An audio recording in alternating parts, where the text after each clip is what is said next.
ल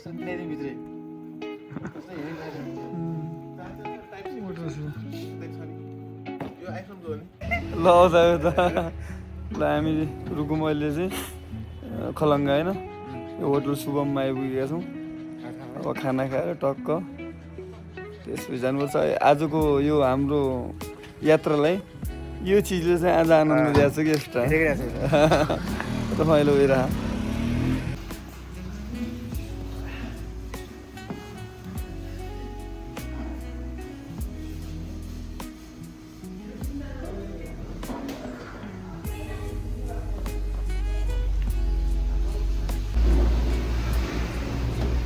बसौँ मलाई नआयो भने हुन्छ त सकिन्छ नआउन कस्तो चिसो भने चाहिँ त्यो सरकारी बन्द टाइपको कि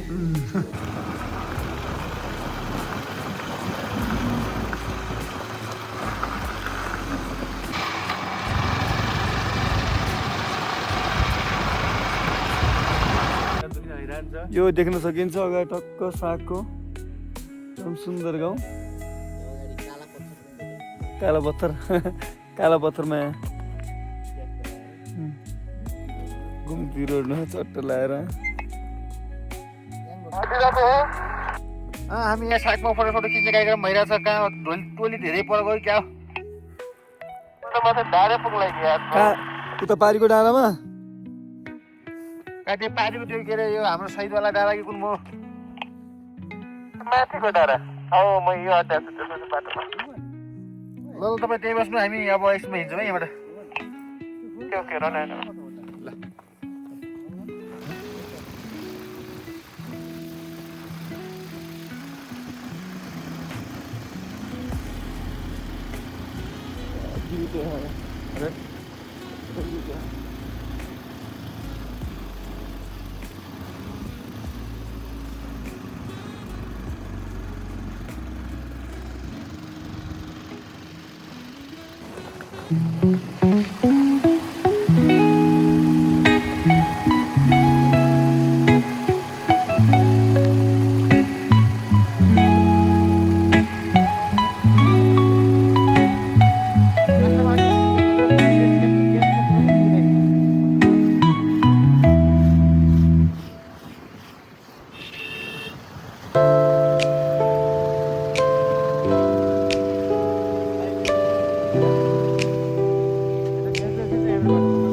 रोजर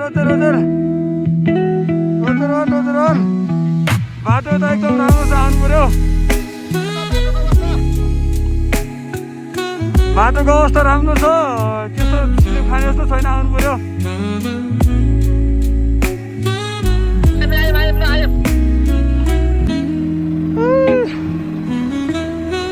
ल आइहालौँ जाडो छ तर भयो भने एकदम धेरै भयो भने होइन बाटो राम्रो छ होइन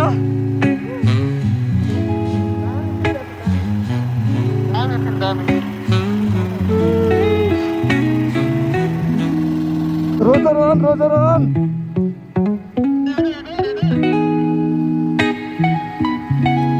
कस्तो छ अगाडिको अवस्था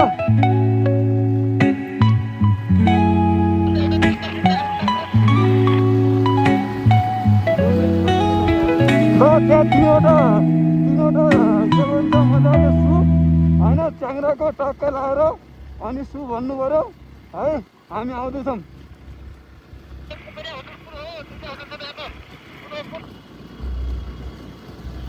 ल हामीले बुकेर गएर चिन्न तिन है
Bro, मोबाइल लो तो मोबाइल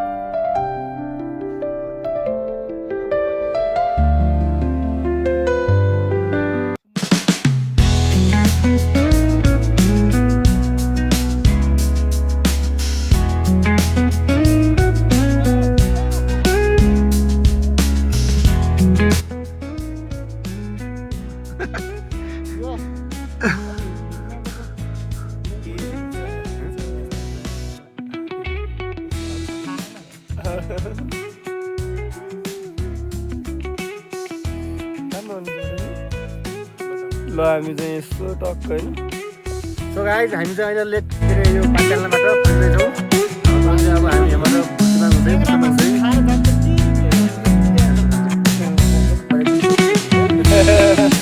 मेरो भाडा मिचेको पनि छैन होला भाडा मिचेर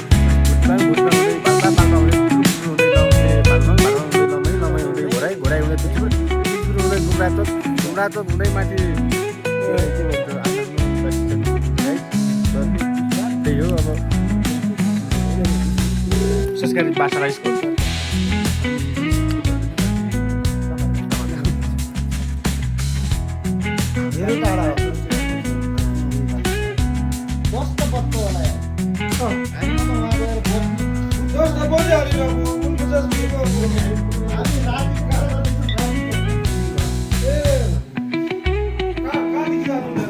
च्याङ्राको मासु होइन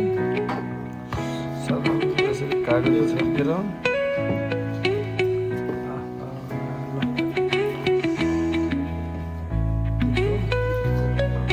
कस्तो भन्दा तिमी त खाइसक्यौ राम्रो एकदम राम्रो छ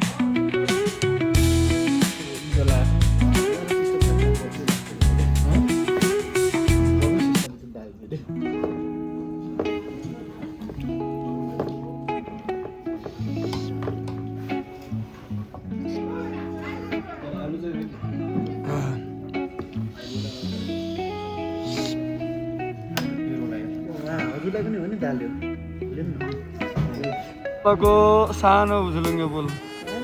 छोरा अनि यसको यो आमा होइन हामी बागलुङमा छौँ यो आमा अनि उता पारिदेखि नै फेरि बाबु उता पारिको देखिन्छ नि त्यो होला फेरि भाउ सबभन्दा लामो तलटी गाउँमा पनि सबभन्दा धेरै झुलुङ्गे पुल हुने जिल्ला बागलुङ भनेर हाम्रो डाक्टर साहबले भन्नुभयो।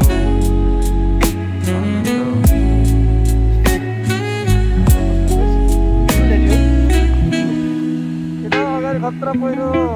बडा छ हेर एकदम ध्यानसँग मजाले हेर त कत्रो खतरा।